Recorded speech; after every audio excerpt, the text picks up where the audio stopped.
الحمد لله رب العالمين، والصلاة والسلام على أشرف الأنبياء والمرسلين نبينا محمد وعلى آله وصحبه أجمعين. أما بعد، الله بتوفيق سره د سوالاتو و جواباتو د نشست شروع کو او دا زمونږ تقریبا اتم نشست چې په دې کې مونږ د رونو د خويندو د هغه سوالونو جواب ورکو کوم چې هغوی کړي. او الله سبحانه وتعالی دې موږ له توفیق راکړي د حق د بیانولو، او بیا دې الله سبحانه وتعالی موږ ټولو له توفیق راکړي په هغې باندې د عمل کولو. بعض ملګري دا وایي چې د سوال جواب کې نه مختصر یې کوه په ها او یا نه او جایز او ناجایز سره، خو داسې نشي کولی. زما به خپل ځاني زړه نه مطمئن کېږي چې څو پورې په یو مسله باندې دلیل نه ایښوی شوی. نو دې کې دوه درې فایدې دي. یو فایده خو دی چې زما به خپل زړه مطمئن شي چې ما مسله واضح کړې د قرآن او حدیث په رڼا کې. اوس په د مخامخ سړی عمل کوي نه کوي، د هغه خپله مرضي ده، الله به دې هغې تپوس کوي.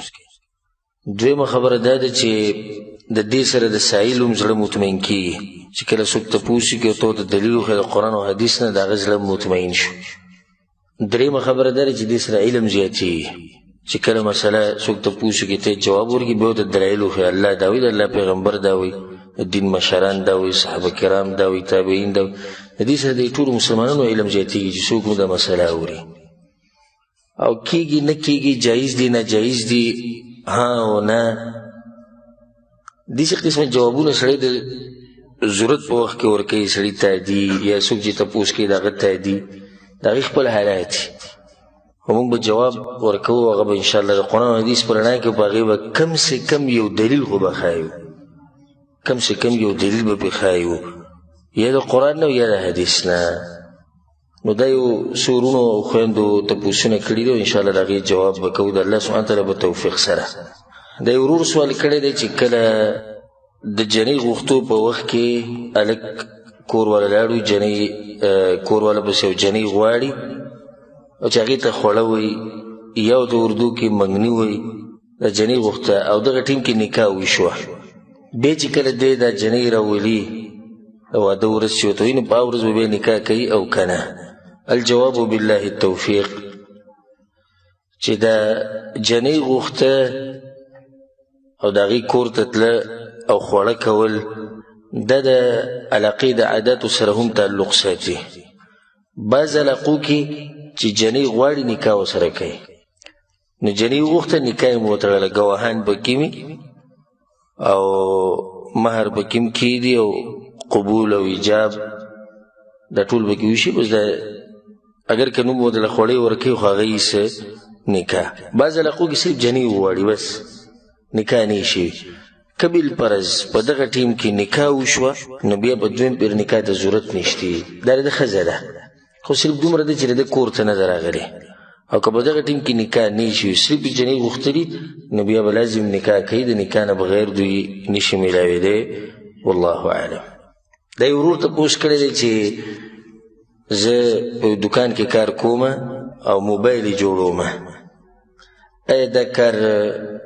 روا دی او که ناروا دی؟ الجواب بالله التوفیق، موبایل خرڅول او جوړول، دا موبایل چې دی دا په حرام کې هم استعمالیږي او په ښه کار کې هم استعمالیږي، په مباح کار کې هم استعمالیږي او په حرام کار کې هم استعمالیږي. نو په دې کې تفصیل دی. موبایل خرڅول جوړول په هغه چا باندې او د هغه چا دپاره جایز دي چې تا ته پته ده، ستا غالب ګمان دی چې دا سړی پرې داسې غلط کار نه کوي. دویم تا ته یو سړی معلوم دی چې دی په دې موبایل باندې غلط کار کوي، په حرام کې استعمالوي، دی دا کوي دا کوي، تا ته تفصیل معلوم دی، په داسې سړي له به یې نه خرڅوي، نه به یې دې سړي له روغوي. دریم هغه سړی دی چې د هغه تا ته څه پته نشته چې دی په څه کې استعمالوي. نو عام حالاتو ته ورته وګورئ چې موبایل خلک غالبا په څه کې استعمالوي. نو غالبا حالت دا دی چې موبایل خلک په یو جایز کار کې استعمالوي، رابطې پې کوي، خپل بعض ضروریات دي، بعض کارونه دي هغه پې کوي. نو د هغې په رڼا کې ته دا جوال خرڅولی هم شي، دا موبایل خرڅولی هم شي او دا موبایل جوړولی هم شي. نو دا تفصیل دی پکې. درې قسمه خلک دي. یو دا تا ته معلوم دي چې بیا د سیده خلک دي، بیا خو صحیح ده. دویمه تا ته معلوم دی چې دی په حرامو کې استعمالوي او د کار هم دغه دی، دې سړي سره به مرسته نه کوي. درېیمه دی تا ته پته نشته. بیا عام حالاتو ته وګوره، بیا فرق دی په موبایل او په ټي وي کې او په ډیش کې. چې موبایل او ټي وي دې دواړو کې فرق دا دی چې دا ټي وي غالبا په شر کې استعمالېږي، نو ځکه د هغې نه به ځان لرې ساتي. او موبایل چې دی نه دی په شر کې دومره نه استعمالېږي چې څومره په مباح کارونو کې استعمالېږي. خلک یو بل سره رابطې ساتي. نو دا خو یوه نقطه شوه. دویمه نقطه هغه دا شوه چې هر هغه ورور ته موږ نصیحت کوو کوم چې د موبایلو دا کار کوي او د موبایل جوړوي، چې خپل کار صرف د موبایل سره ساتئ. په موبایل کې دننه که د چا نه تصویران پاتې شوي، یا په دې موبایل کې دننه میموري کارډي، یا په دې کې دننه سیم کارډي، نو پای کې ګوتې مه وایئ. دا د خلکو نه پرده اوچتول دی. او چې څوک د خلکو نه پرده اوچتوي، رسول صلی الله علیه وسلم وایي الله به دې پرده اوچته کړي په دنیا او په آخرت کې به یې وشرموي. نو تا له یو سړي موبایل راوړي دا مله صحیح که، د هغه نه به کې میموري کارډ پاتې شوی. نو ته اوس دا مه ګورې چې میموري کارډ کې دننه څه دي. ته دا مه ګوره چې د موبایل په دې سټوډیو کې دننه څه دي، د دې په دې ګیلرۍ کې دننه څه دي، دې کې تصویران شته که نشته، دې کې ویډیوګانې شته. ستا دې سره هېڅ کار نشته. ستا کار دې سره چې دا موبایل به صحیح کې او هغه له به یې واپس ورکړي. او دا اهمه خبره. او په دې کې یو ادب ما بیان کړی یم، زما یو بیان دی د موبایل د استعمالولو آداب، تاسو به اورېدلی. پای کې ما ډېر آداب ذکر کړي چې زموږ په معاشره کې نشته. یو ادب پای کې ما دا ذکر کړو چې پردی موبایل به نه استعمالوي بغیر اجازت. ډېر خلک داسې دي چې والله لازم که څه پروایي موبایل به دغه شان راولي پردی، او کله به پکې میسیجي ګوري، او کله به واټساپ ګوري، او کله به میسنجر ګوري. ولې دا خو پردی موبایل دی، پردي خبرې دي چې ته ښځې سره به یې کړي، چې ته یار دوست سره به یې څه پټه خبره کړي، ته پردی موبایل چک کې. دویم دا ادب موږ ښوولی و چې کله یو سړی موبایل استعمالوي د هغه دې موبایل ته به ګورې هم نه داسې. ډېر ما داسې لیدلي په مجلس کې به ناست ته په خوا کې موبایل راوباسې، ته به ګوتې وایې، دی به تا ته داسې ګوري. نو اوس هغه کېدای شي څه د سره پردي خبره کوي، څه خاص کار کوي، تا ته چا ویلي چې پردي موبایلو ته ګوره. او دا کار زموږ په دې پښتنو کې ډېر دی. د دې آدابو نه محرومه ده زموږ معاشره. بس چې چا موبایل پروت دی کټ سر ته بس راواله او ګوتې پکې وه، ټلیفون دې کوه، مزید. ولې مزید؟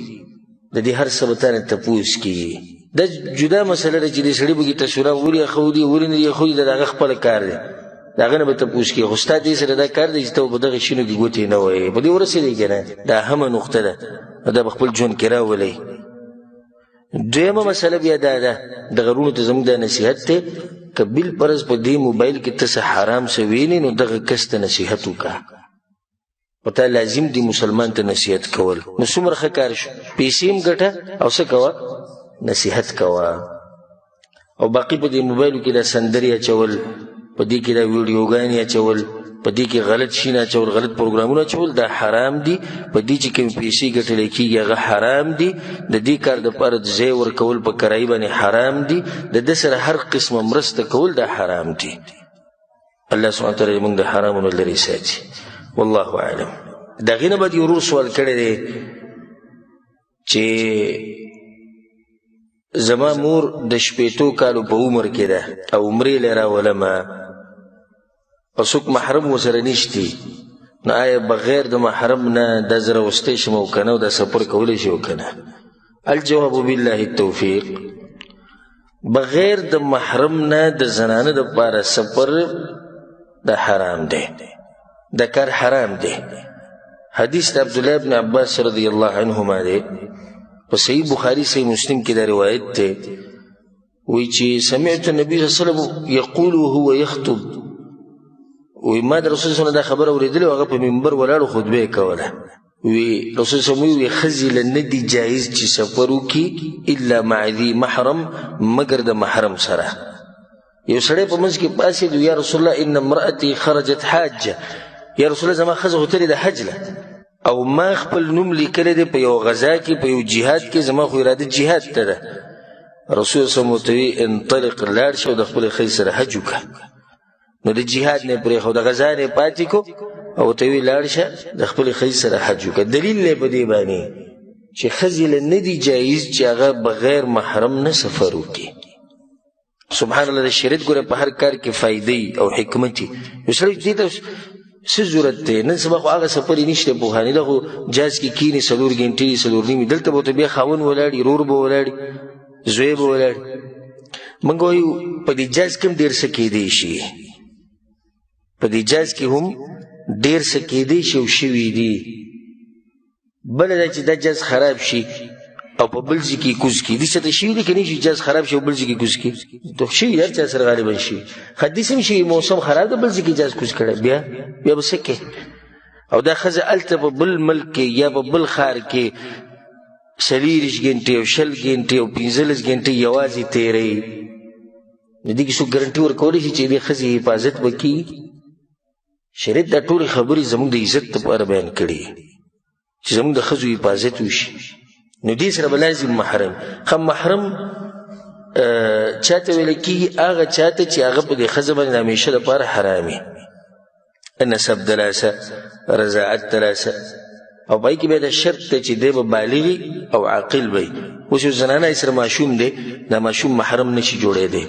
یو زنانه سره لوی سړی دی محرم دی، خو هغه قمقل عقل کار نه کوي، نو دې د دې ښځې حفاظت نشي کولی. بیا په دې کې بعضو علماو فرق کړی دی د مشرې زنانه او د جنۍ په منځ کې.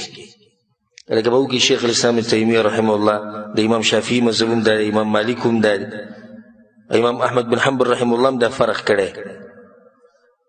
نو صحیح خبره به دی والله اعلم چې کله زنانه مشرۍ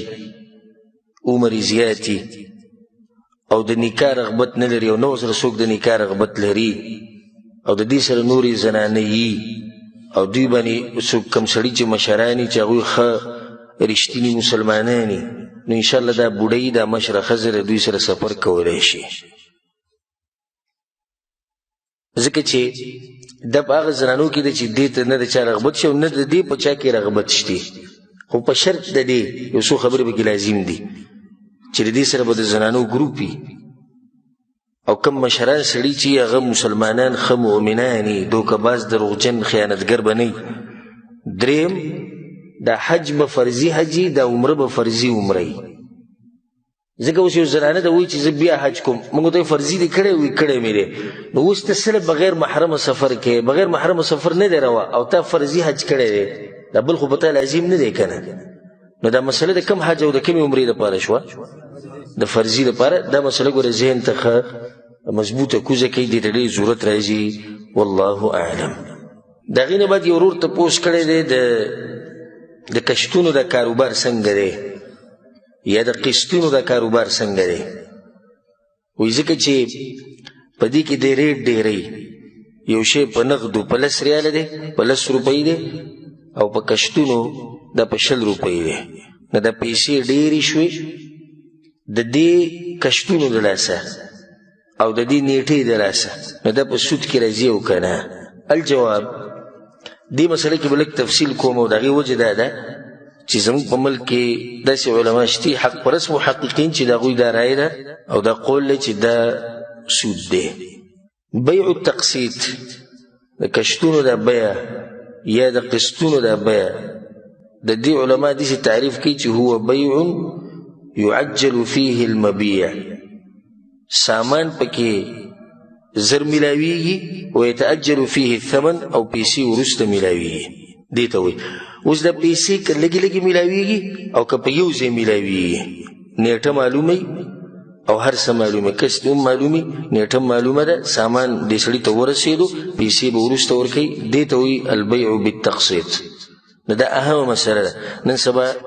په امت کې غالبا خلک هغه یا دې ته ضرورت لري او یا په دې کې واقع دي. نو دا اهمه مسله ده چې د دې وضاحت ښه وشي. په دې کې دنه 2 خبرې دي. یو خو یو سامان خرڅول په نیټه، پیسې به وروسته راکړي. دویمه مسله ده د پیسې زیاتېده. نو دا اولنۍ مسله خو واضحه ده، دا د اوبو بوتل دی، دا مثال کې په 10 روپۍ دی، که اوس یې 10 روپۍ را نه اوس نشي ما طاقت نشته 2 میاشتې بعد پیسې په 2 میاشتې بعد 10 روپۍ راکړه او صحیح ده دې کې خو هېڅ خبره نشته په دې کې څه حرج نشته دې کې تا ته څوک څه نه وایي چې دا سود دی او که سود نه دی مسله به هله راځي چې ته ورته دا ووایي چې دا اوس په 10 سره لرې 2 میاشتې بعد که پیسې راکړې دا په 20 روپۍ بیا به در سره پکې بعض خلک خبرې کوي چې څنګه دا پیسې ډېرې شوې اول خو د بیع تقسیط له راځو یا نیټې باندې پیسې ورکول وروسته چې دا جایز دي دې باندې یو دلیل درته ښایو عایشه رضی الله عنها حدیث دی په صحیح بخاري صحیح مسلم کې ان النبي صلی الله علیه وسلم اشترى طعاما من یهودي رسول صلی الله علیه وسلم د یهودي نه خوراک واغستو الى اجل یو نیټې پورې یعنی پیسې به وروسته ورکوي ورهنه درعا من حديد او د رسول صلی الله علیه وسلم سره یو زغره و د وسپنې هغه ورسره ګاڼه کړه نه دې نه ثابته شوه چې یو شی په نیټه خرڅول څه شو جایز دي دې کې خو څه اشکال نشته دغشان په دې باندې یو بل دلیل هم شته د عایشه نه روایت ته په صحیح بخاري کې دی چې بریره په ما پسې راغلې وه او دا بریره چې دا وینځه وه نو دې د خپلو مالکانو نه ځان ازاده و نو د هغوی سره اتفاق کړی چې هر کال به زه تاسو له دومره پیسې در کوم زما د ازادولو دپاره نو ګوره دا یم نیټه یې ښودلې چې هر کال به زه تاسو له پیسې دومره در کوم دې مسله کې هېڅ مسله نشته خو اشکال په دې ځای کې راځي چې دا پیسې کله زیاتېږي په نقد یو ریټ دی او چې بیا نیټه پکې ږدي بیا نسیه بل ریټ دی جمهور العلماء دا وایي جمهور چې ویلی شي غالبا علما هغوی دا وایي چې دا بیع جایز ده د دې لپاره خپل شرطونه وي او بعض علما دا وایي دا سود دی څلورو مذهبونو په دې باندې اتفاق دی چې دا قسمه معامله دا څه ده دا جایز ده لکه دا حنفي مذهب د امام ابو حنیفه رحمه الله د مذهب چې کوم کتابونه به کې بدایع الصنایع یو کتاب دی او په هغې کې دا خبره لیکلې ده چې الثمن قد یزاد لمکان الاجل وایي کله ناکله پیسې زیاتې شي د نسیه او د لاسه مطلب چې هغوی دې ته جایز وایي دغشان امام مالک رحمه الله په مذهب کې هم دا کار روا دی امام شافعي په مذهب کې هم دا کار روا دی د امام احمد بن حنبل رحمه الله د مذهب چې کوم علما دي هغه مو چې دا بیع جایز ده او شیخ الاسلام ابن تیمیه رحمه الله وی الاجل یاخذ قسطا من الثمن وی دا پیسې چې لیټ کې نو د دې څه ورکول غواړي کنه نه هلته به پیسې ډېرېږي او په دې باندې دلایل دي یو څو دلایل د متعدی کې خیر اولنی دلیل الله په قرآن کې وی احل الله البيع الله بیع حلال کړی ده مطلب دا شو چې هر قسم بیع حلال ده الا دا چې شریعت ویلي چې دا حرامه ده او په دې باندې څه دلیل نشته چې دا حرامه ده نو دا په دغه اصل کې دننه راغی په دې خبره ورسېدی که په کومه چې نه رسېږي ما ته وایه موږ به ونه رسېږو ته بیا مې وایم دویم دلیل په دې باندې دا دی الله وایي یا ایها الذین آمنوا لا تأکلوا اموالکم بینکم بالباطل ای ایمان والو خپل مالونه په خپل منځ کې په باطلو طریقو سره مه خورئ الا ان تكون تجاره عن تراض منكم مگر دا چې په تجارت کې تاسو دیو بل پیسې استعمالوي یا خوري عن تراض منكم او تاسو په راضي نو دا به چې کومه ده چې د اوبو دا بوتل په 10 روپۍ دی په نغدو په نسیه په 20 روپۍ دی په دې باندې د دوه طرفونه راضي دي په دې باندې دوه طرفونه څه دي هغه راضي دي د دویم دلیل شو دریم دلیل دا واوري په صحیح بخاری کې دا حدیث ته د عبد الله بن عباس رضی الله عنهما وی قدم النبي صلی الله علیه وسلم المدینه رسول الله چې کله مدینه ته راغی وهم یسلفون بالتمر السنتين والثلاث او هغوی به په دې کجورو کې نسیه کوله 2 کالو 3 کالو پورې پیسې والا سامان به وروسته راکې یعنی پیسې اوس والا سامان به کال بعد 2 کاله بعد راکې دا بیع او د دې کشنو دا بیع ته یو شان ده خو په هغې کې سامان مخکې د پیسې وروسته دي په دې کې پیسې مخکې د سامان وروسته دی نو سړی به چې په دې کې هلته خو ریټ زیاتېږي مسله خو ټوله ریټ کې روانه دلته څه کېږي دلته یو کار کېږي زه اوس تا ته ووایم چې زما یو ګاډی په کار دی او دغه مواصفات تا ته ووایم چې دا ګاډی به داسې وي صحیح ده دا به ماډلي دا به رنګي ټول اتفاق وشو دا ګاډی ریټ د دې خپل 80,000 ریاله دی او ته به مال راکې 2 کاله بعد بل ته نه دا ګاډی علم ته پیسې اوس راک خنو سامان به ماته 2 کاله بعد ملاوي پیسې به ته اوس ملاوي زه مرور که پیسې وسړي نو بیا به 50,000 به راکې پیسې له 50,000 شو دوانو ته فایده ورسېده دته دا فایده ورسېده چې 50,000 ورته په ټیم ملاو شو سامان ته لاتلی نه دی اول ته دا فایده شو چې 10,000 له کم شو نه 10,000 هغه ته فایده شو سامان به ورته ملاو شي کله چې نیټه پوره شوه نو دې ځای کې دا پیسې کمې زیاتې شوې که نه شوې که نه دغه شان په هغې کې هم پیسې ډېرېږي ځکه چې سړی به انتظار کوي پیسو ته دې کې سامان والا پیسې کمې کړي ځکه چې پیسې مخکې واغستې پیدا ورته میلاو شو هغې کې هغه سړي ته پیدا میلاو شو چا چې سامان واغستو نو دا بل غریب به څه کوي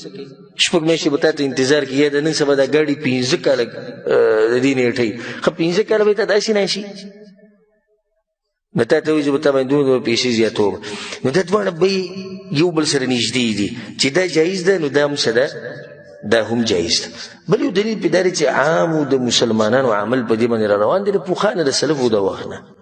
او دا د شمار یو څو علما دي په امت کې چې هغوی دې ته سود وایي نور علما دې ته سود نه وایي والله اعلم والعلم عند الله راجح قول دا دی چې دا قسمه بیه څه ده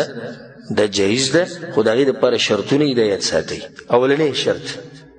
نیټه به معلومه وي دویم شرط پیسې چې څومره ورکوې د هغې مقدار به معلوم وي دریم شرط جرماني مرماني به پکې نه وي دا نوم جرمانه خو دی سود که پیسې دې لیټ کړې تا نو بیا موږ پیسې زیاتې ویلو نه دا به پکې نه وي څلورم شرط په دغه ټیم به د دې سړي سره د ساماني د چا نه چې سامان اخلي نو د دې نه د بینکونو دا معامله بهر ته ووته د سودي بینکونه چې کوم دي دوی داسې چل کوي چې ته به زه خواله ورشي مثلا کې ته ورته زما کروله موټر پکار دی ښه په کم رنګ کې دې پکار دی زما به پکار دی په تور رنګ کې کم ماډل دی 2018 دا ماډل زما پکار صحیح ده په څو دی په 15,000 ریاله تا سره بیه وکړه لیکلو شو هر څه وشو 15,000 ریاله دي دا به کېږي 1,00,000 ریال ځکه چې ته به په کشتونو کې راکې او کش به دومره نیټه به یې دی د ټولو باندې دستخط وشوي او ګاډی لا د بینک سره نشتي ګاډی د بینک سره نشتي دی به اوس ځي تاله به ګاډی الي بیا به یې راولي ځکه چې بینکونه والا خو ګاډي نه خرڅوي نو دا بیه څه شوه دا حرامه ده دا بیه حرامه ده ځکه چې رسول صلی دې نه منع کړې ده چې ته یو شی نشي خرڅولی هغه ستا په حکومت کې لا نشته ستا په طاقت ستا په ملکیت کې نشته ته څنګه به د باندې ګاډی خرڅوه تا سره لا نشته نو بیا دا حرام کېږي دا پکې یو شرط که څوک دا اعتراض وکړي چې زه چاله قرض ورکړم 15 ریاله او هغه ماته وایي چې دا به زه واپس تاله په یو ځای نه در کومه زه به تاله دا په 2 هفتو کې در کومه هغه ورته څه دي چې په 2 هفتو کې راکې نو بیا به 10 ریاله راکې نو دې ته تاسو سود وایي نو دغې ته ولې سود نه وایي د پیسې د لیټ کېدو له اساس د 15 نه 10 جوړې کړې نو خو هغه هم د پیسو د لیټ کېدو له اساس ریټ څه کو ریټ یې زیات کو نو چې دا سود دی نو دا ولې سود نه دی الجواب دلته پیسې په پیسو باندې دي نو ځکه سود دی دلته د بل طرف ته پیسې په سامان دي کوم شی چې ستا په کار نه هغه سود نه دی اخري خبره په دې جواب کې هغه دا ده که څوک ته دا ووایي هغه علماو سره دا دلیل دی چې رسول سم د دې نه منع کړې ده چې 2 بیې به په یو بیه کې نه کې او وایي دا 2 بیې دي 2 بیې څنګه دي دا موټر دی دا په نغدو په 50,000 روپۍ دی او په نسیه دا په 1,00,000 روپۍ دی نو دا 2 بیې نه شوې او رسول صلی منع کړی چې 2 بیې به په یو بیه کې نه کې موږ وایو دا حدیث داسې نه دی دا تا چې په دې باندې تطبیق کو داسې نه تطبیق کېږي دا 2 بیې په یو بیه کې نه بلکې دا یوه بیه ده نو دا ریټ چې ورته وښو دا ریټ خو بیه نه ده ټول انسانان دا مني چې بیه څه ته وایي واخله راکه دې ته بیه وایي که نه زه تا ته دا ووایم چې دا بوتل په 2 ریاله دی بیه وشوه بیه خو نه دی شوې دا بوتل به په 2 ریاله که څوک 4 بوتل اخلي بیا په 15 ریاله دی بیه وشوه نه دی شوې بیه دا بوتل په 2 ریاله دی په نغدو او په نسیه دا په 15 ریاله دی بیه وشوه هېڅ چا سره بیه نه دی شوې دا به اله حرامي چې کله یو سړی ستا خواله راشي او مثال کې ته د ګاډو کاروبار کې او تا ته وایي چې دا موټر زما خوښ دی په څو دی دا به په 10,00,000 روپۍ دی په نغدو او په نسیه به 15,00,000 روپۍ دی د صحیح چایبي راکړه زما شو دا بیه حرام ده ولې حرام ده؟ بیه نه ده شوې، یو ځای یو خبره نه ده مقرر کړې چې دا ته په نسیه الې که په دغه په نغدو یې الې، خو چې کله د دوی اتفاق وشو چې دا به یې ظالم په نسیه، نو دا یو بیه وشو، دا دوه بیې خو نه دي شوي. نو دا خبره کمزوري دی چې دا دوه بیې دي په یو بیه کې. په دې مسله ورسېدې که نه؟ والله اعلم. د هغې نه باید یو ورور سوال کړی دی، هغه ده چې کله زه چاردام کومه او په دغه ټیم کې زما د ګیرې نه څه ویښته وړېږي او هغه د پلش ته لاړ شي یا کوم چې د اوبو د بهېدو ځای هلته وبهېږي، نو په دې زه ګناهګارېږم او که نه؟ الجواب نه ګناهګارېږي په دې باندې، ځکه دا کار د قصدن نه دی کړی، دا کار د قصدن نه دی کړی، نو انشاءالله په دې باندې نه ګناهګارېږي څوک. او دې کې یو اشاره به وکړو یو خبرې ته چې د دې ورور په زړه کې څومره احترام دی د ګیرې دپاره. یعنې ده تپوس کوي چې زه اودس کوم، او اودس کې سړي قصد خو نه وي، خو په مخ لاس راکږي، ګیره لاس راکږي، ویښته دې شي یو نیم دې لاس سره لاړ شي، بیا لاسونه وینځي ویښته دې کته لاړ شي. څومره احترام یې دی. نو دا خلکو په باره کې به څه وایو چې هغه لاړ شي د نایي خوا ته او بلیډ پرې راکاږي او بیا دا ویښته راوالي، نایي د ده په مخ کې راوالي او دغه شانه چاړه راکاږي او بیا یې کچرې ډرم ته غوځار کړي، او یا دا کم چې وړکۍ لاړ شي کې به نه وایي جي سنت دې واخله، سنت دې واخله، وایي سنت دې واخله، صحیح ټکی وایي، د رسول صلی طریقه واخله، ځکه چې رسول صلی ګیره نه وړه کوله، دې وړکۍ مطلب چې دغه طریقه دې واخله. څه به کوي؟ سنت مې برابرول. سنت ته څه برابره؟ ګیره کې څه برابره؟ دا خو رسول صلی ماف پکې، تا خو ماف کړي نه، برابرول ولا ماف کوي نه، رسول صلی ماف پې کوي. نو دا ګیره چې دا وړکې ده نایي، نو تاله واپس تر کوي چې ویل ته کور کې جمع کېږي،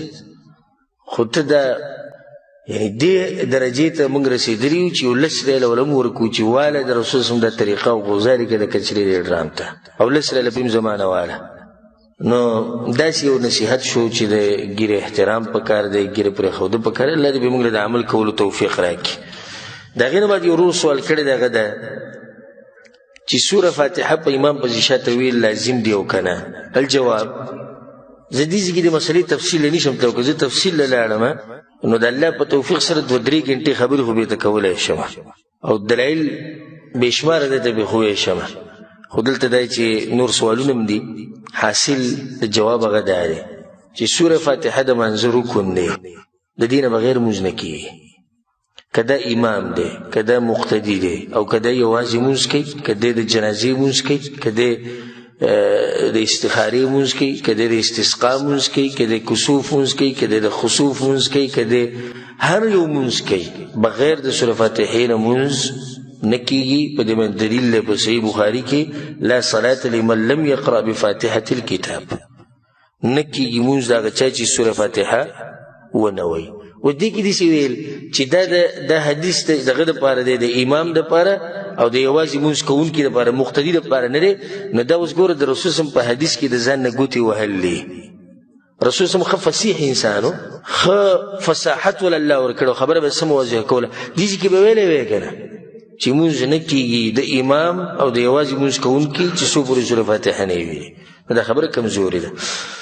دغه شان په صحیح حدیث کې دا دی، امام ترمذي راوړی دی، امام ابن حبان او نورو کتابونو کې هم شته، د عباده بن صامت رضی روایت دی، دې ته غوږ کېدی ګوره، ان النبي صلی الله علیه وسلم ثقلت علیه القراءه فی الفجر. رسول صلی الله علیه وسلم یو پیر مونځ کو، د سحر مونځ کو، د قرات په درون شو، یعنی د شانه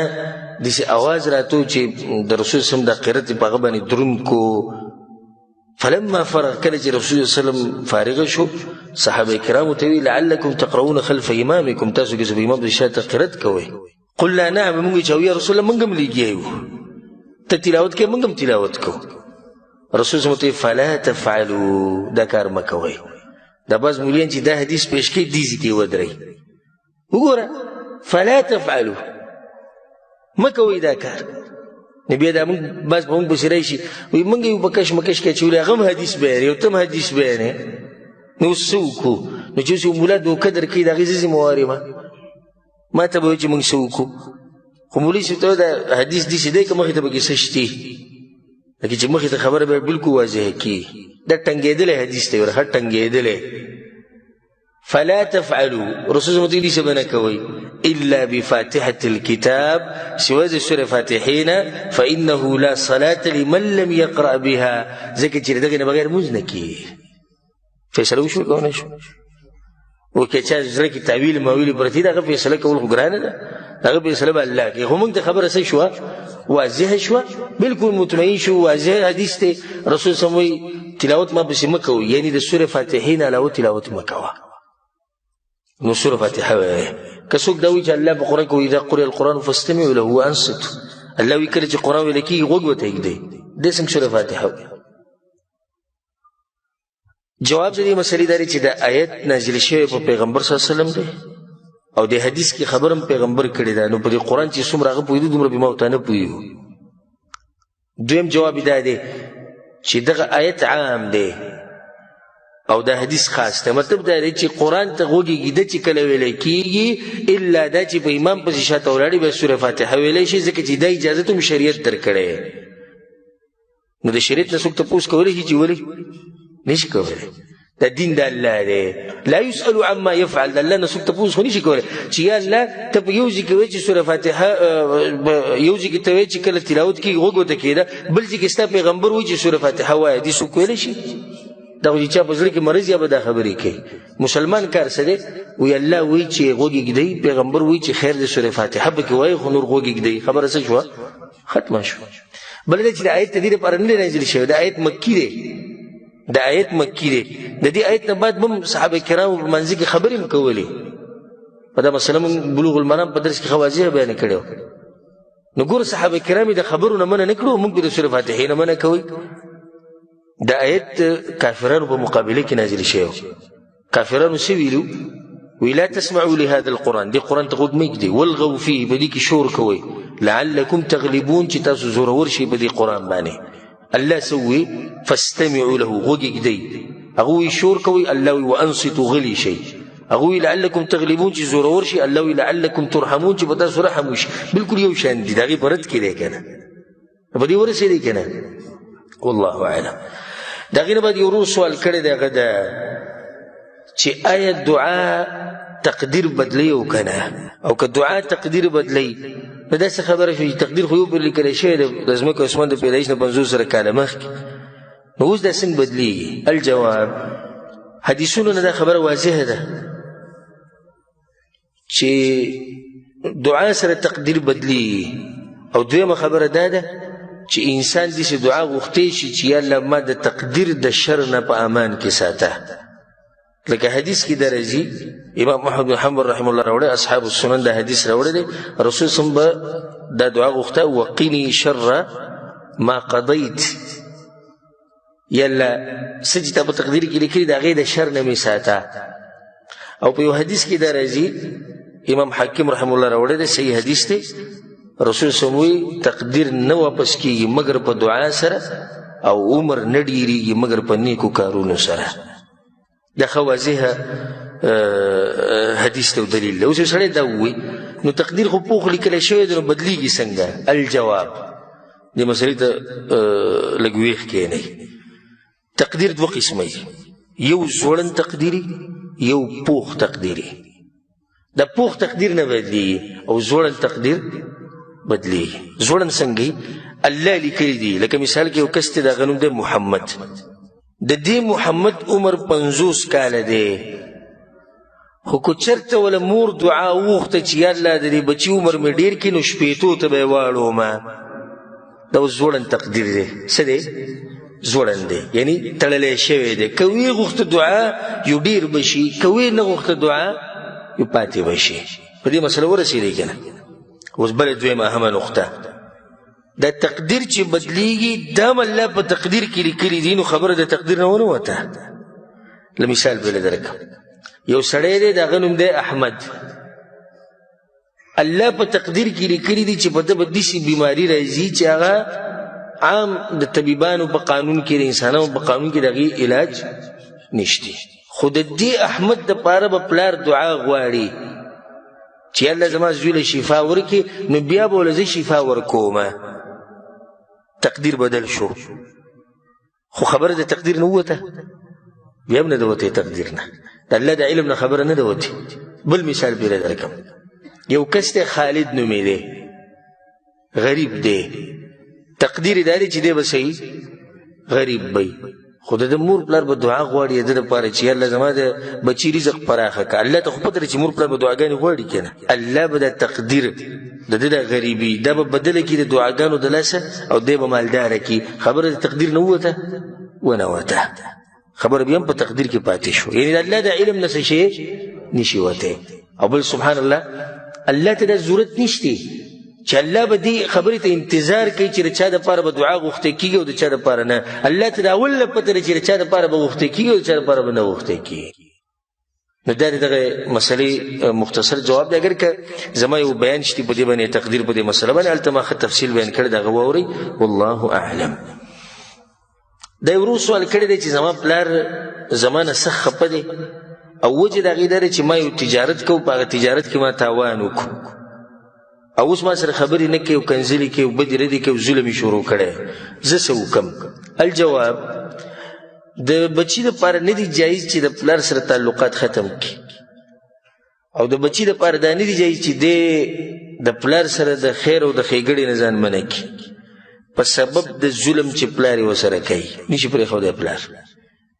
پلار دی، مور ده، دوی به ظلم زیاتی هم کوي، ته به صبر. دا هم یو امتحان دی. لکه بعض خلک دي چې الله ورله داسې مور پلار ورکړي چې هغه دیندار وي، اخلاقیان وي، نرم وي، دا یو نعمت دی. یعنې مور پلار خو نعمت دی، له پاسه پرې نعمت دی چې اخلاقیان دي، نو د نور علی نور دو نعمتونه شو. د یو سړي سره نعمت شته د مور پلار، خو امتحان دا دی چې دواړه بد اخلاقه دي، کنځلې کوي، بدې ردې وایي. په دې کور کې چې ګرځه باز بوډاګان تاسو لیدلي، په دې کور کې دنه د انګیاندو ته کنځلې کوي،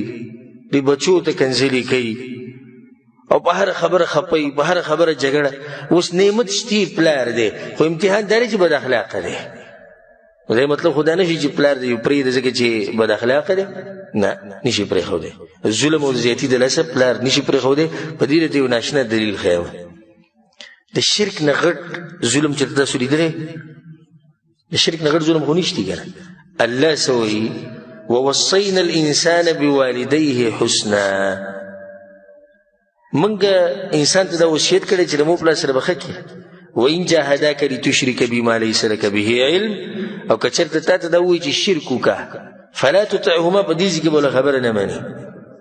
په بل ځای کې الله سبحانه وتعالی څه وایي؟ فلا تطعهما وصاحبهما فی الدنیا معروفا، په دنیا کې به ورسره ښه کړې. نو د دې ورور سره پلار دا ظلم کوي چې کنځلې ورته کوي، د دې سره ښه اخلاق نه استعمالوي، د ده حق به نه ادا کوي. خو د ټول نه غټ ظالم خو هغه مشرک پلار دی. الله وایي دغه مشرک سره به ښه کړې، د شرک خبره به ونه مني، نور به ورسره ښه کړې، نو هغه غټ ظالم شو له دې نه. نو دا ورور به لازم صبر کوي او په طریقه خپل پلار پوه کول پکار. مشران اکثر په خبره زر نه راشي، په طریقه چې تجارت وایي دی ته کله به ګټې کله به بیلې، داسې خو کېدی نه شي چې تجارت به کوي او دا به همیشه ګټي. نو په طریقه دې خپل پلار پوه کړي او په داسې ټیم کې تا ته پته چې پلار زما په لیدو باندې غوسه کېږي، نو ډېر ورته مخې ته کېده نه په کار. داسې حالاتو کې هغه مخې ته مه راځي چې هغه غوسه کنځلې کوي، بدې ردې وایي، داسې ټیم کې مه راځي. داسې ټیمونه وګوره چې ته پته دې ټیم کې دی خوشحاله یا د مور په طرف وله راشه. او دا چې کله یو سړی زوروري خبره نه مني، د زنانه په طرف وله راځي، دې خبره مني بیا دغې دا ورته ګرانې. او ځکه د دې بعضو علماو په باره کې راځي، او ما دا واقعي تفصیلا ذکر کړی مو یو بیان کې پخواني سلفو کې، چې یو عالم و محدث و حدیثونه به بیانول، نو هغه بیان کو، درس کو، او یو طالب لګیا خپل قلم یې برابرو، یعنې هغوی به په دې دومره غوسه کېدو. لکه نن سبا به د دې موبایلو د سندرې مندرې اورېدلی وی چې ګوره څه به یې ویلی، بس درس نه پاسېد لاړ ووت. هغو ته یې درس ختم، تاسو احترام نشته په تاسو کې د رسول صلی الله علیه وسلم د خبرو. زه خبره کوم د رسول صلی الله علیه وسلم خبره بیانوم، ته قلم تیارې، حالانکه قلم تیارې د لیکلو دپاره، خو دا به د مخکې نه تیار راوړي. درس پرېښود دوی پسې کور ته تلو مینتونه او زارې او موږ معافي غواړو ټول به رالو نور علما یې روسا خبره نه منله بیا ورته یو عالم وویل وي زه درته طریقه ښیم هغه وایي څه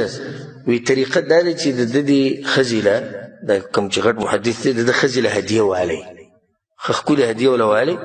او بیا ورته یو چیف درنه پرېږدي چې لکه دی درس موږ ته نه کوي موږ له سزا راکوي نو ته راته ووایه چې دی موږ ته درسونه شروع کړي او موږ خو دغه شان ناست شو او ګورې دا درس یې په میاشتو پرېښودی و ښه نه راتو هغوی به داسې ادب ورکوو خلکو ته نو هغه چې د هغه طرفه ورته خبره هغې ورته وکړی بیا سیرت کې راځي چې د هغه په سیرت کې چې سهار مونږ چې څنګه جومات کې وشو به زه په خپل ځای باندې کېناست او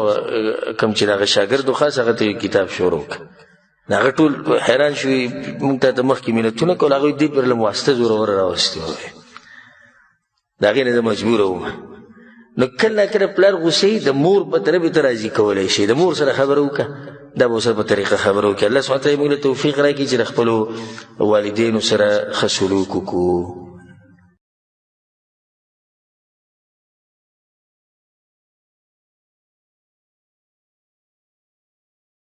د هغې نه بعد یو ورور سوال کړی دی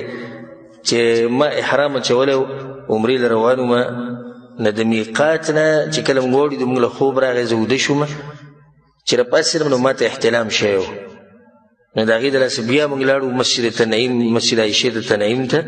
کوم چې د حرم والو دپاره میقات دی او هلته ما بیا ولمبل او بل احرام مې واچو دا کار صحیح دی او که نه الجواب دې ورور ځان هسې ستړی کړی ګوره کله چې انسان په دین نه پوه زه درته په الله قسم خورم پرون مې ویډیو کته پرون نو د یو سپین ږیري نه یو هلک تپوس کوو د موبایل ورته نیولم وی کاکا اخرنی پیغمبر څوک دی زمونږ هغه ورته ابراهیم علیه السلام دی که زمونږ پیغمبر نو په خپلو سترګو ولیدو ووایه مې ولیدو و ابراهیم علیه السلام اخرنی پیغمبر دی زمونږ پیغمبر هغه ورته خبره واضح ښه دغه ده نه موږ اورېدلي دغه دي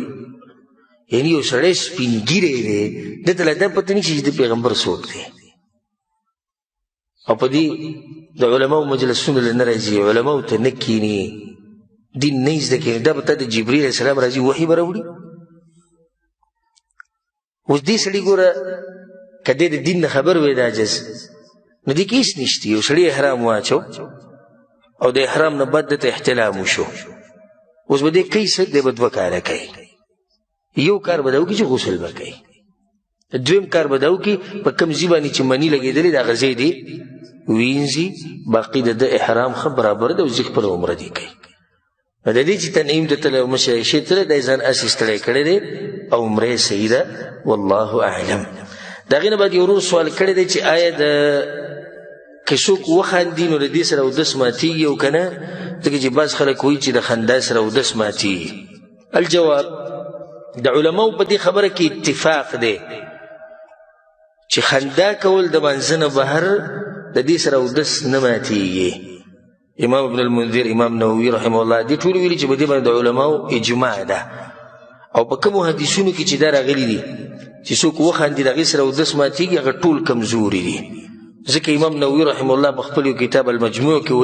وایي كلها ضعیفة واهیة باتفاق اهل الحدیث د اهل حدیثو اتفاق دی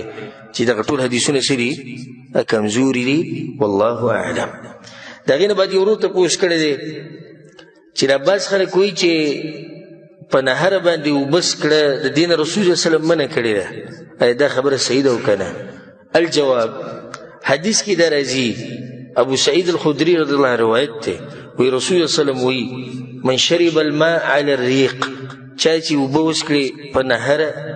انتقصت قوته نه د طاقت کمزوری کیږي رواه الطبراني دا حدیث امام طبراني راوړی بل حدیث دی د ابو هريره رضی الله عنه چې څوک ډېر خاندي ډېر سپکېږي رسول زموږ چې څوک ډېر خاندي نه څه کېږي سپک شي او چا چې اوبه وڅکړي په نهره نو طاقت یې ختمیږي رواه الطبراني دا روایت امام طبراني په خپل کتاب الاوسط کې راوړی هر حدیث نه دا بار بار موږ دا خبره کوو او علماو ته چې نه واپس شوی نو ورله لازم که ژوند تېر کړي ژوند تېرول به ته هم ګران شي اوس یو سړی مولانا صاحب په سټیج باندې تا ته دا حدیث ووایي خبره ختمه حدیث خو شتي که 2 دي 2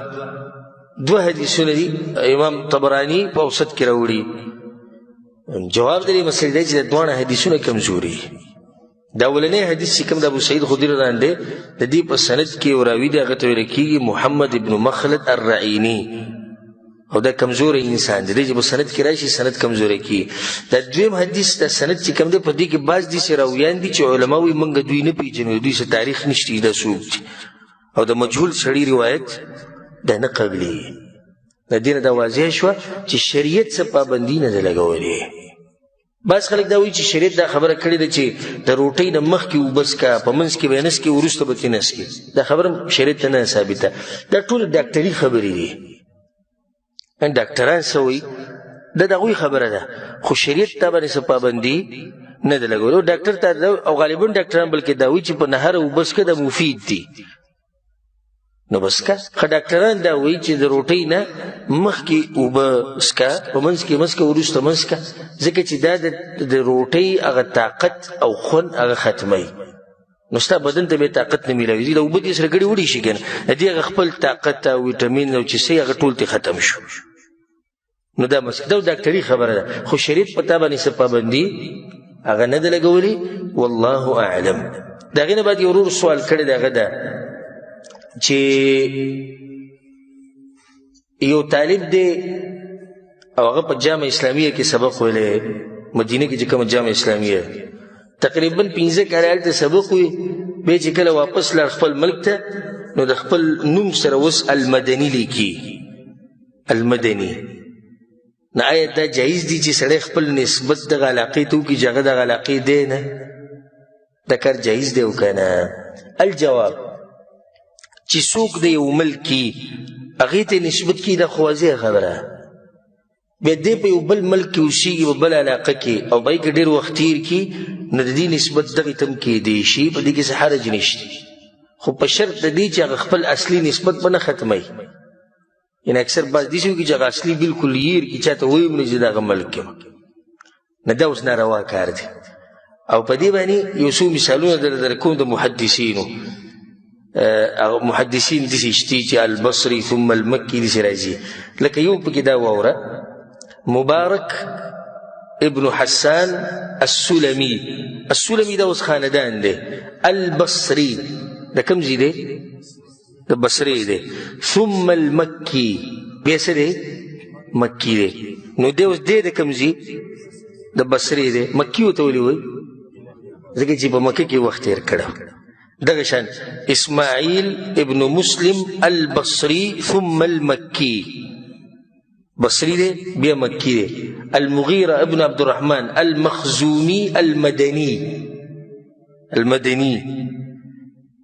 او دغه سوی امام ابو حاتم رحمه الله د دې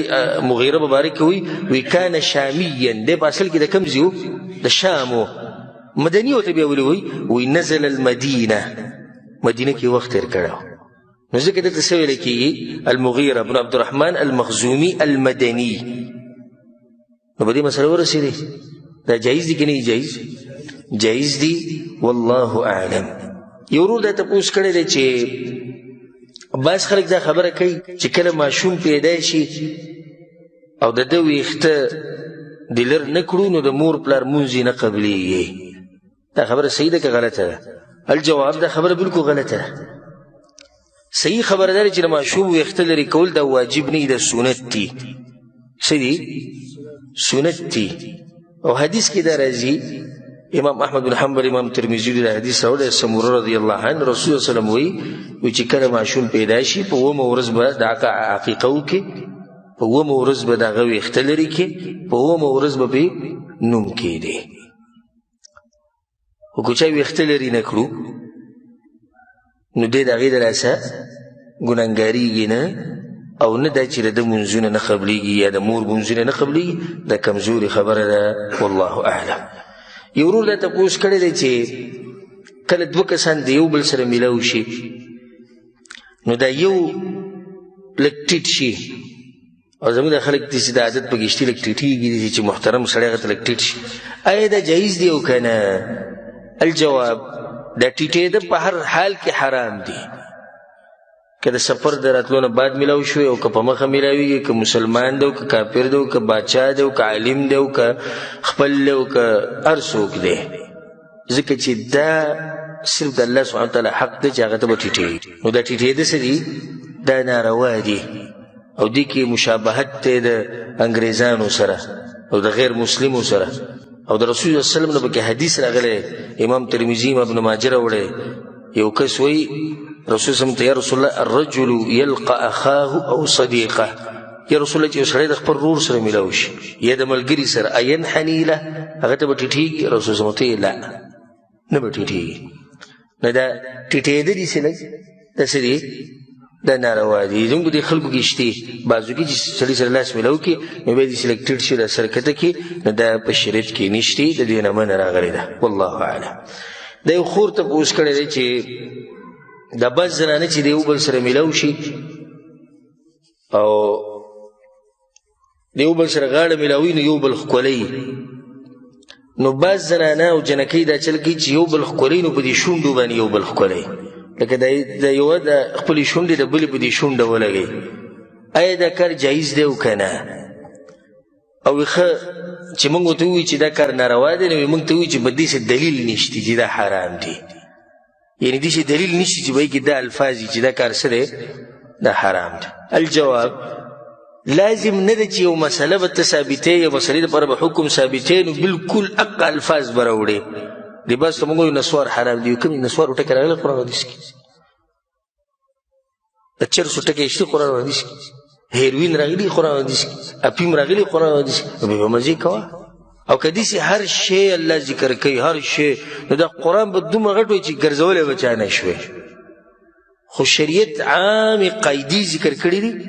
عام قانونونه ذکر کړي دي، په هغې کې ډېرې مسلې ننوځي چې هغه د قیامته پورې چې څومره مسلې راځي د هغې دپاره برابري، ځکه چې نوي نوي مسلې راوځي که نه. نو چې اوس الله هر مسله خوی نوم یې اخیستی، نو بیا خو به د هغه دور مسلې صرف خوی کم دور چې د رسول الله صلی الله علیه وسلم، نو د وروستنیو مسلو سره به څه کوو؟ نو الله عامې خبرې کړي دي، پیغمبر صلی الله علیه وسلم عامې خبرې کړي، په هغې کې ډېرې مسلې راننوځي. یوه قاعده شریعت دا یې ښودې ده چې هر هغه لار به بندې چې هغه ته حرام کار ته رسوي، دا د شریعت قانون دی، په دې خبره ځان پوه کوئ. هر هغه لار به بندې چې هغه ته څه ته رسوي؟ ته حرام کار ته رسوي. دا کار به مباح ومي خو نه به یې کوې، ولې؟ ځکه چې دا مباح ته حرام ته رسولی شي. او امام ابن القیم رحمه الله دې ته په عربي کې سد الذرایع وایي، هغه لارې بندول چې ته یو ناروا کار ته رسوي. امام ابن القیم رحمه الله یو کتاب دی اعلام الموقعین، په هغې کې هغه یو کم سل دلیلونه د قرآن او د حدیث نه راوړي دي په دې قانون باندې چې دا د قرآن او حدیث قانون دی. یو کم سل دلیلونه پرې راوړي چې هر هغه لار به بندې چې هغه ته څه ته رسوي؟ هغه ته حرام ته رسوي. اوس ګوره شریعت ته، شریعت ټول هغه لارې بندې کړي چې انسان زنا ته ورچوي او فاحشې کړي. لارې څنګه بنده کړې ده؟ مثال وی ښځه به سړي ته نه ګوري، ښځه به پردي سړي ته نه ګوري، نو سړی به پردۍ ښځې ته نه ګوري. او دا زنا ده؟ نو ولې حرام ده؟ ځکه چې تا زنا ته رسوي. ښه شریعت څه وایي؟ وی پردی سړی پردۍ ښځه دوی به یوازې نه یو ځای کېږي، په منځ کې دریم شیطان دی. ګوره شریعت لاره بنده کړه. شریعت وی سړی به د پردۍ زنانه سره لاس نه میلاوي، شریعت لاره څه کړه؟ بنده کړه. شریعت څه وی زنانه به بغیر د محرم نه سفر نه کوي، شریعت لار بنده کړه. دقه شان څه وی شریعت؟ وی ښځه به د ښځې عورت ته هم نه ګوري او سړی به د سړي عورت ته نه ګوري.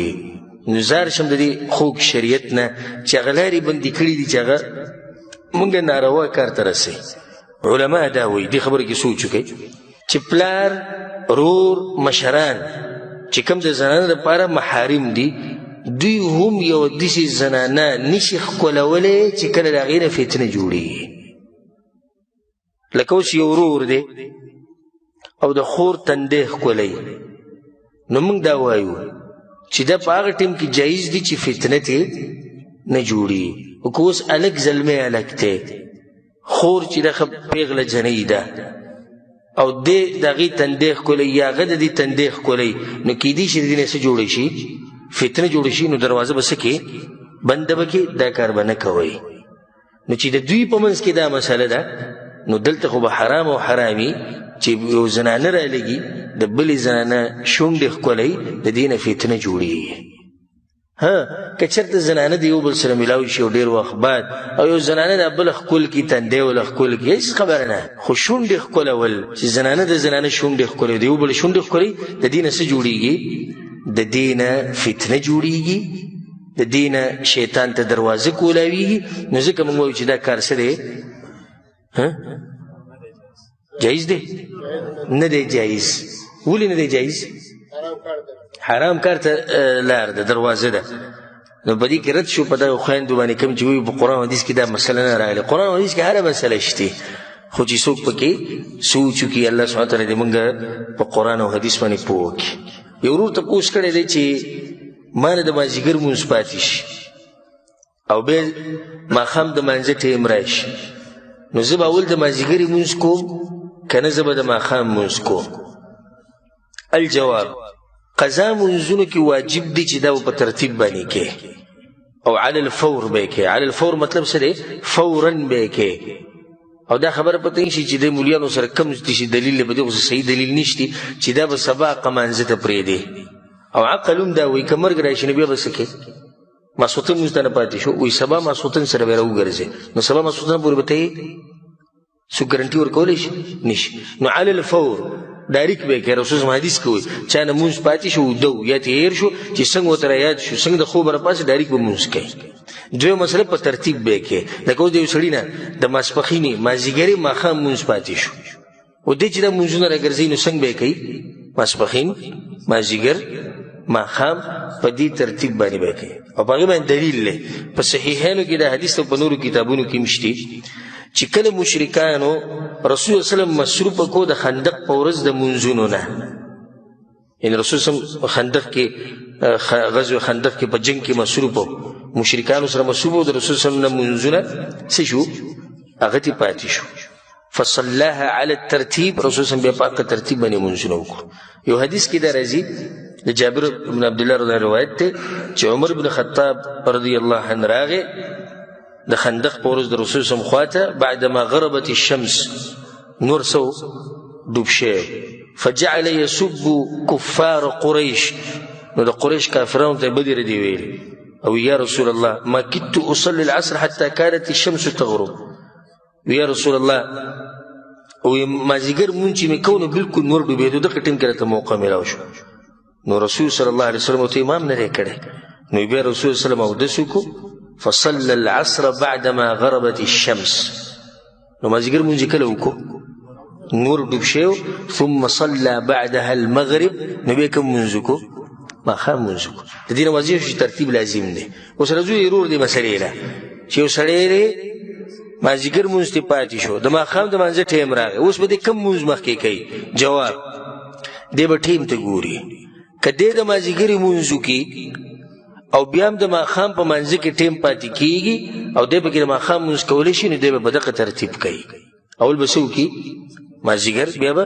ماښام. خو که به دغه وخت په دې مانځه کې دومره ټیم پاتې چې په هغې کې دا یو مونځ چې دی وکړي کوم چې قضا شوی دی، بیا دغه وخت مانځه ته ټیم نه میلاویږي، نو بیا به کوم مونځ مخکې کوي؟ بیا به د ماښام دا مخکې کوي، ځکه چې د ماښام هغه ټیم هغه ورته ووالی دی. خو دا هله چې کله دی ځان له مونځ کوي، خو جومات ته چې راغی او ویلي دي چې خلک د ماښام په مانځه ولاړ دي، نو د هغوی سره به کوم مونځ کوي؟ هغوی سره به د ماښام کوي، بیا به ځان له کوم مونځ وکړي؟ بیا به د مازدیګر وکړي. په دې مسله ورسېدی و که نه؟ واضح شوه؟ ځکه چې دا قسمه مسلې ډېرو روڼو ته راپېښېږي، نو ته به ګورې چې وخت څومره دی، دا مونځ او دغه دواړه به کېږي که نه؟ که کېږي بیا خو صحیح ده، که نه کېږي نو بیا به هغه وخت مونځ له ترجیح ورکړي په قضا مونځ باندې. او چې جومات ته ورغلې د ماښام مونځ کوي، په ماښام مونځ ورسره وکړه، بیا به وروسته کوم مونځ کوې؟ بیا به وروسته د مازدیګر مونځ کوې. والله اعلم. د هغې نه به دې ورور تپوس کړی دی چې آیا دا خبره صحیح ده چې عایشه رضی الله عنها چې وکله خط لیکو چاته به لیکل کول، نو په هغې کې به دا خبره لیکله چې من حبیبة رسول الله صلی الله علیه وسلم المبرأ فی کتاب الله عائشة بنت ابي بکر رضی الله عنهما. دا صحیح ده چې رسول الله صلی الله علیه وسلم د بیبي به داسې لیکل؟ من حبیبة رسول الله د رسول الله صلی الله علیه وسلم هغه زنانه چې د رسول صلی الله علیه وسلم ډېره خوښه وه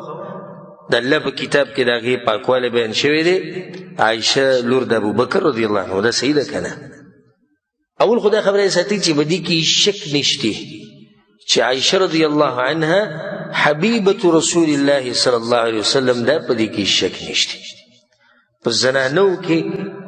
چې کومه زنانه د رسول الله خوښه هغه دا وه او په دې کې هم شک نشته چې الله په خپل کتاب کې د هغې پاکوالی بیان کړی په صحیح بخاري صحیح مسلم کې دا حدیث دی د عمرو بن العاص رضی الله عنه وی ما د رسول صلی الله علیه وسلم تپوس وکړو ای الناس احب الیک یا رسول الله ستا په دې خلکو کې کوم خلک څوک دې ډېر خوښ دی ما ته وی چې عایشه ما ورته ویل چې نه یا رسول الله من الرجال سړو کې وی ابوها وی د هغې پلار خبره دومره نه وځي که ښځو کې شي عایشه ده او که سړو کې شي څوک دی وی د عایشې پلار دی دلیل به دی چې حبیبة رسول الله صلی الله علیه وسلم امام ابو بکر الاجر الحافظ رحمه الله په خپل کتاب الشریعه کې دا روایت راوړی دی چې مسروق رحمه الله چې کله به هغه یو خبره کوله چې عایشه نه دا خبره داسې کړې ده نو داسې به وي حدثتني المبرأه ما ته دا خبره ما ته هغه ښځې کړې وه چې د اسمانونو الله د هغې پاکوالی بیان کړی الصدیقه رښتینې زنانه وه ابنة الصدیق د رښتینې انسان لور وه حبیبة رسول الله صلی الله علیه وسلم او رسول صلی الله علیه وسلم ته محبوبه زنانه وه دغه شان امام ابن عساکر رحمه الله وی الصحابه كانوا يعرفون انها احب الناس اليه صلى الله عليه وسلم ولهذا كانوا يسمونها حبيبه رسول الله صلى الله عليه وسلم والصحابه الكرام هم خپلو کې دا وي چې عائشه څه ده حبيبه رسول الله صلى الله عليه وسلم بیا راځو د ورور دې تپوس له چې آیا هغې به په خط کې دا لیکلی او که نه دا اوس یو جدا مسله ده دا روایت صرف په یو کتاب کې راځي امام طبري رحمه الله د تاریخ یو کتاب دی او په هغې کې هغه دا خبره کړې ده چې کله عایشه رضی الله عنها بصرې ته لاړه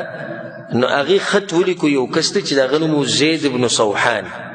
او په هغې کې ورته داسې ولیکل چې دا خط دی د عایشې د طرف نه چې لور ده د ابوبکر ام المؤمنین حبیبة رسول الله صلی الله علیه وسلم اما بعد به خبره وکړه نو سندن دا واقع کمزوري ده ځکه چې دې په سند کې راوي راځي د هغه نوم دی لوط ابن یحیی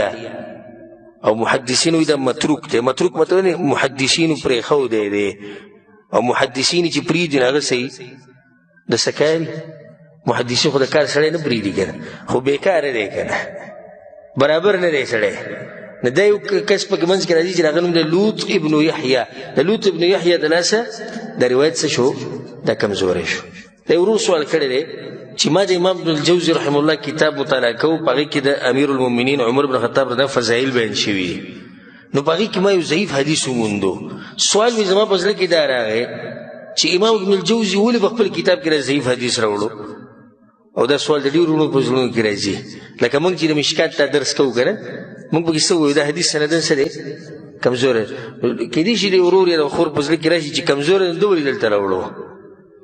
یا په ریاض الصالحین کتاب پای کې کمزوري شته د سنن ترمذی امام ابو داود او دغه کوم کتابونه په دې کې ضعیف شته ولې به دوی دا چل کوو جواب دې مختصر دی اگر کې دې جواب وګد دی ډېر اسباب دي چې د هغې د لاسه علما دا خبره کمزور حدیث په خپل کتاب کې راوړي یو سبب دا دی چې په فضایل اعمال کې یو احکام دي احکام څه ته وایي حلال او حرام عبادت په عبادت کې کمزور حدیث قطعا نه چلیږي او په فضایلو کې ضعیف حدیث چلیدی شي چې کله پکې یو څو شرطونه وي اولنی شرط دا دی چې د کمزورتیا به معمولي چې ډېر کمزوری انا قبلیږي دویم دا چې دا کومه خبره چې په دې حدیث کې دی چې د دې په شریعت کې یو اصلي او دریم دا چې د کمزورتۍ بیان شي حدیث ته بیان کو بیا به څه ووایې د حدیث کمزوری ما پسې ورور یو ورځ کتاب راوړو فضایل اعمال نو په هغې کې یو روایت دی یو حدیث پکې دی چې کله آدم علیه السلام ونې ته نږدې شو او بیا الله د دغه نه راوویستو د جنت نه نو په عرش باندې لیکلي لا اله الا الله محمد رسول الله نو هغه ویل الله ما وبخه د دې سړي د مخه د تا جوړه نوم لیکلی نو الله ورته وایي تا ته څنګه پته ولګېده چې ته ماته د نوم معلومي ما هغه ورته وایي چې یا الله ما چې کله ولیدې چې په عرش باندې د نوم دی نو تا ته ډېر ګران دی او دا روایت ته فضائل اعمال کې شتي او دا منګړت دی ضعیف نه دی څه دی منګړت یو منګړت یو ضعیف ضعیف دی چې سند کې لږ کمزوری منګړت سوچه دروغ دا سوچه دروغ دی دا کتاب فضائل اعمال ډېر ملګري پړاوي او تعلیمونه دي کوي که نه کوي او زموږ په ملکونو کې په قرآن له پاسه پروت دي دا خبره صحیح ده که غلطه په قرآن له پاسه پروت دي جومات ته ورشه په محراب باندې یا که چېرته الماري لګېدلي شی پروت دي ټپایي پرته وي په هغې به قرآن پروت وي بیا به له پاسه فضایل اعمال پروت دي ډېر خلک دا کتاب وایي خو چېرته دې کې سوچ نه دی کړی هغه حدیث لاندې لیکلي دي دغه حدیث یې کله راوړی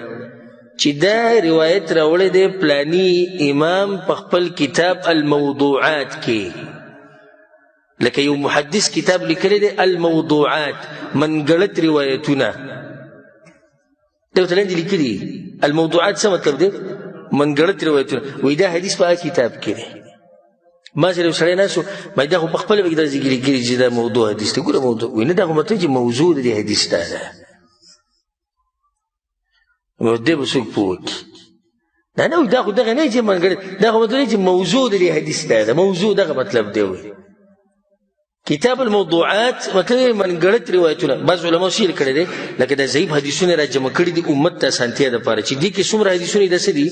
کمزوري نو که سبا له دا حدیث مخې ته درغی نو پوه شي چې کمزوری چا لیکلي دي منګړت روایتونه دا منګړت په دې منګړتو کې دا روایت هم را جمع کړی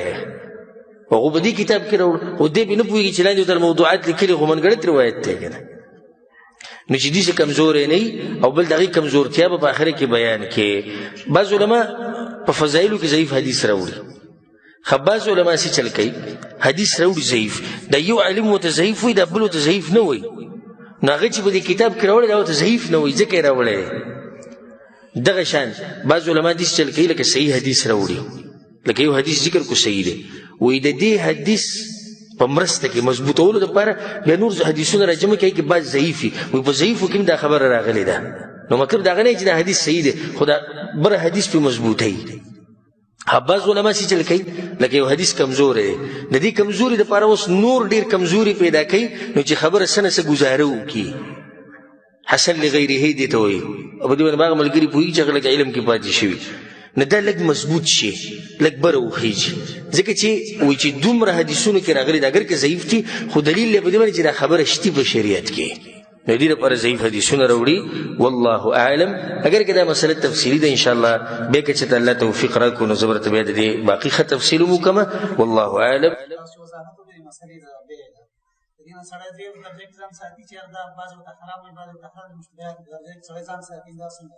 دا ښکلې خبره ده د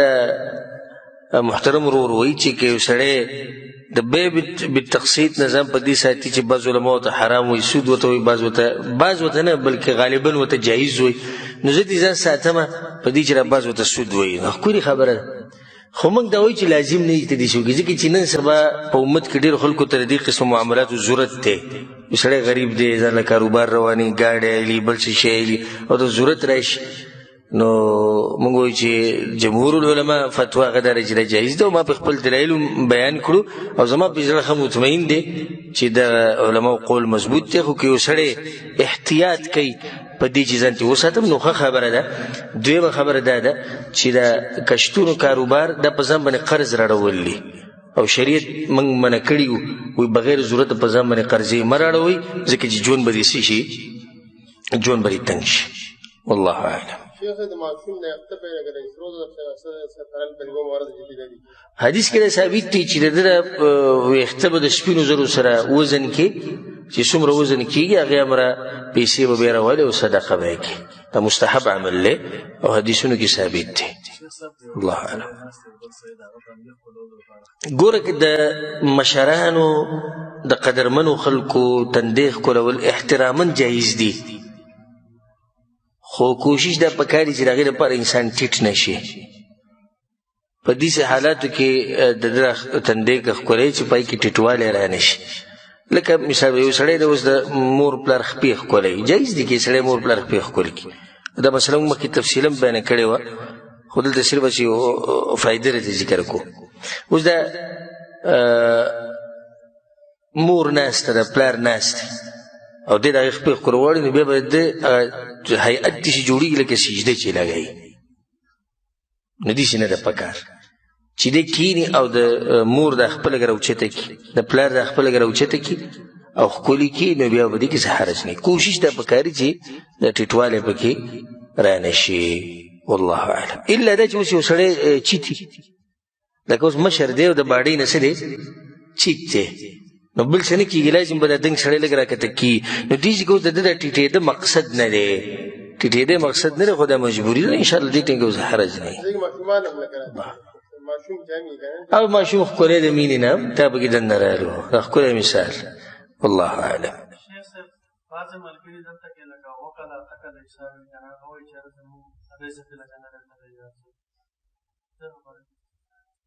نو صحیح ده بس ټول به پراته وي زموږ رزق دلته دی له دا خو څه خبره نه شوه چې دا کم ملګري دا خبره کوي چې زموږ رزق دلته دی ته ټیکټ والا او خروج ورکړو چې رزق د پاکستان ته ځي که نه ځي خو چې یو سړي ډډه لګولي خپې په خپې باندې اچولي او ړق نه وایي صحیح ده چې څو پورې رزق دی ته به دلته خو ته خو به کوشش کوې که نه ښه سړی کوشش کوي لګیا دی خروج لګوي ټیکټ علي هر څه تیار کړي الله پکې یو حادثه راولي څه واقعه پېښ شي خو دا سړی ویلی شي چې زما رزق څه دی رزق مې دلته دی ګوره زه بهانه کوي ما ځان تیار کړی خو ونه شوه خو دا چې پراته او دغه ورور وایي چې اته نهه کاله او دا خبره کوي چې رزق دلته دی دی که اتیا کاله هم پروت وي دغه خبره به کوي چې رزق څه دی دلته دی او د پروت به وي نه داسې د دوی دپاره څه دلیل نه دی دا کمزوري خبره ده سړی کوشش خو به کوي صحیح د رزق الله لیکلی دی موږ ته زه هم نه دی معلوم چې کوم ځای کې الله لیکلی او څومره لیکلی خو ما ورته خو به لاس خپې ووو که نه اسباب خو به لټو ته کلي ته د تلو اسباب جوړ که الله به راته لار اسانه کړي والله اعلم